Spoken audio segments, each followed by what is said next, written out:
Hello, my name is Karin Stumpf. I'm Managing Director of Acrasio. I have specialized on change management and business process management. Today, I would like to share with you my experience with standardization across cultures. For this, I will present 3 different projects that I conducted, and then I will show you some pitfalls you should be aware while going through standardization. And at the end, you will get some recommendation on what to do to make sure that your standardization is a success. Why do we want to standardize? We want to standardize because we want to improve our processes, because we want to reduce our costs, but also because we're thinking about shared services or even about outsourcing. This means we need to tightly manage the change that people, our employees, are going through. First, let me introduce you to the 3 different projects. The first project is with a major rail manufacturer producing around the world. The challenges for the employee were that they had just gone through a major outsourcing. The outsourcing and the new processes led to more rigidity and requested stronger interface management. People had to learn new roles and had also new responsibilities. Based on this, we decided to go with a centralized approach. We decided to go with a global project architecture. We had monthly conf calls, we had a global communication plan delivered throughout the world, and we focused on providing a leadership program to the executives. We also had different change managers traveling around the world to deliver the different change programs. The next project is a bank after a merger of 2 very different organizations. Standardization was a key point, but what we realized was that it was very critical to bring together those 2 very different cultures.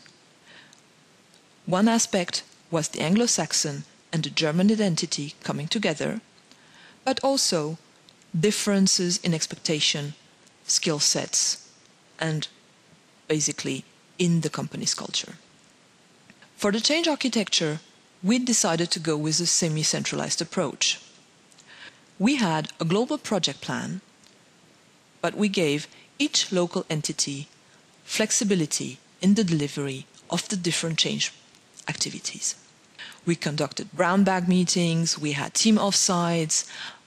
What brought everybody together was the creation of a common identity and the delivery through a top-down approach.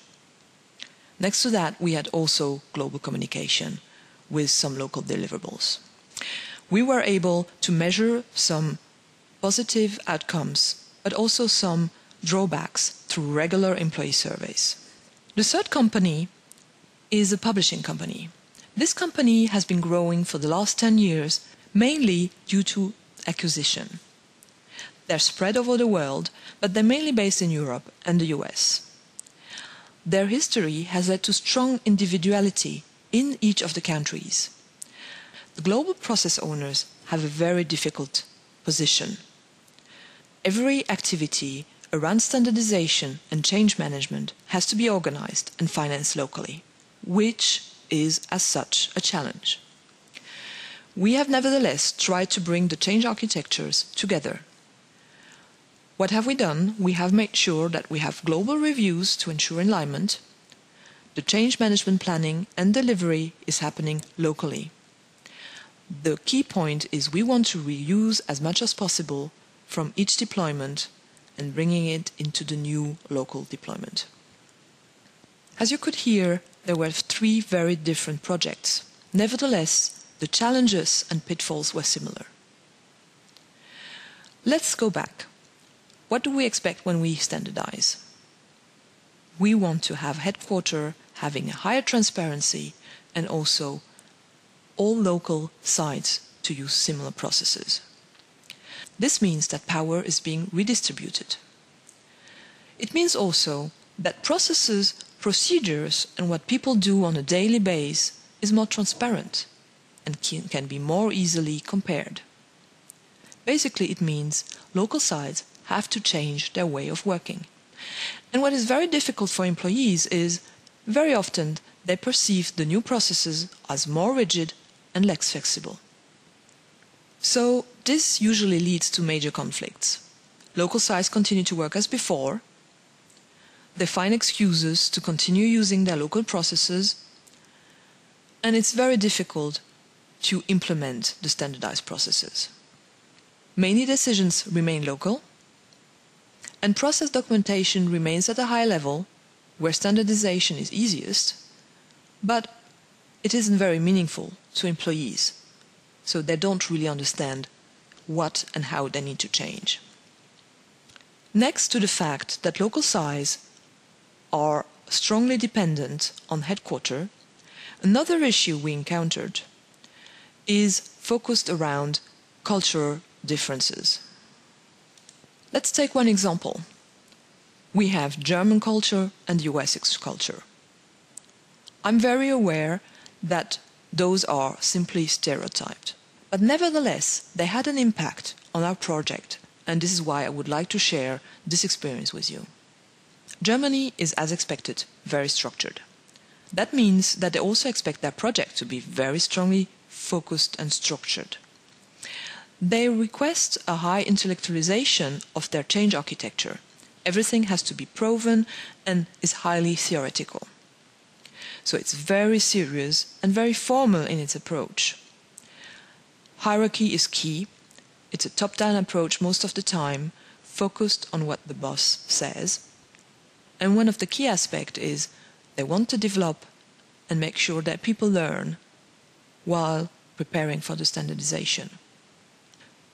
In the US, the approaches I encountered were very focused on emotional and less intellectual approach.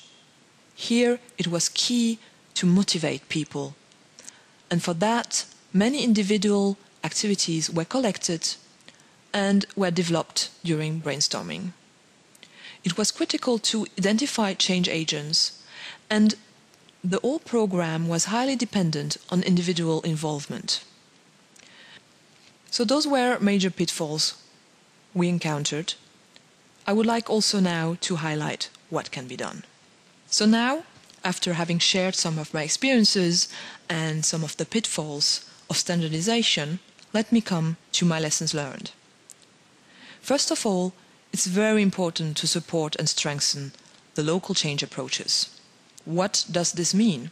It means you need to recognize the knowledge and experience of the local change managers that you have available. It also means you need to show a high flexibility in accepting different approaches. The key point is not about defining each individual activity in each country. The key point is measuring the effectiveness of all activities. And the last point is making sure all the different local sites and their change projects are networking strongly and exchanging their experiences for better knowledge sharing. The next point is it is critical to create clear guidelines and a framework to align the outcomes. But what does it mean? It basically means defining a global architecture, but expecting local change managers to adapt to their local needs. Align generic contents, but be open for localization. So provide as much global framework as possible. Provide milestones for topics, but focus on measuring the effectiveness of the activity. You shouldn't be judging each activity individually. So it's not about tracking individual deliverables. It's not about spending time arguing on details, on the best format, on the timing, on the approach. Never underestimate the capabilities of the local change managers. You can deploy global formats, but make sure to review them with local change managers. The key point here is your local change managers are going to be the face of the change program and also of the standardization. The last point around lessons learned, of course, make sure that you have a strong and visible global sponsor. A strong and visible global sponsor is somebody willing to make tough and clear decisions. But this person should be politically well positioned to be able to get the key decisions through. And they should be aware that they are role models, and they should also be active leaders and active standardization promoters. They simply need to be able to have the power to implement the critical changes due to standardization. Next to that, it's quite a time-consuming role. It means you need to be highly involved, and you should be able and ready to spend time locally in the different sites. Your focus should be on motivating employees and managers for the new ways of working, and you should be available for all levels of the organization, the executives as well as the employee. You should be a change shaper and willing to recognize success, but also the failure of change. So let's summarize what we've just heard. Standardization is about streamlining costs and more transparency to be able to compare and optimize individual sites. But aligning across countries has proven to be challenging.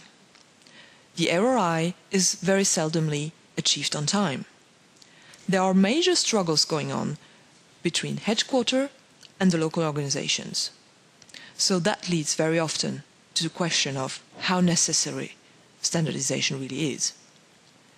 Therefore, if you want to achieve a successful standardization, you will need to balance between streamlining and pragmatism. Having the ear to the ground, listening to the people, will help you find that very thin line. You need to understand where you want to standardize, where you need to centralize, and when you can have some laissez-faire. When you put a standardization in place, one of your key objectives should be find local change agents that are culturally knowledgeable and willing to align themselves to minimal change architectures. And last and not least, you need to be a strong and visible leader, promoting the standardization and promoting the change. The next slides are some slides about our company that will give you an overview of what we stand for, introduce you to our approach, to our partners, and give you our contact details. Enjoy.